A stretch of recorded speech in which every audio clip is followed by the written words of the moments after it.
14 December শহীদ বুদ্ধিজীবী দিবস উপলক্ষে নাগেশ্বরী উপজেলা প্রশাসনের উদ্যোগে এক আলোচনা সভা অনুষ্ঠিত হয়েছে। কুড়িগ্রামের নাগেশ্বরী থেকে রফিকুল ইসলামের প্রতিবেদনে বিস্তারিত। রবিবার নাগেশ্বরী উপজেলা পরিষদের সভাকক্ষে এই আলোচনা সভা আয়োজন করা হয়।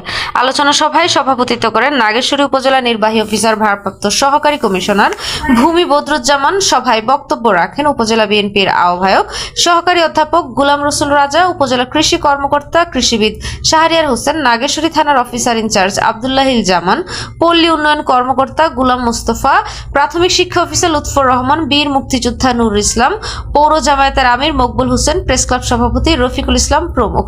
আলোচনা সভায় বক্তারা শহীদ বুদ্ধিজীবীদের আত্মত্যাগ গভীর শ্রদ্ধার সঙ্গে স্মরণ করেন এবং মহান মুক্তিযুদ্ধে তাদের অবদান তুলে ধরেন। বক্তারা বলেন, 1971 সালের 14 ডিসেম্বর দেশের শ্রেষ্ঠ সন্তান বুদ্ধিজীবীদের নির্মমভাবে হত্যা করে জাতিকে মেধাশূন্য করার অপচেষ্টা চালানো হয়েছিল।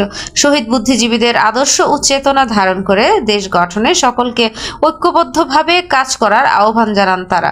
অনুষ্ঠান শেষে শহীদ বুদ্ধিজীবীদের আত্মার মাগফিরাত কামনা করা হয়।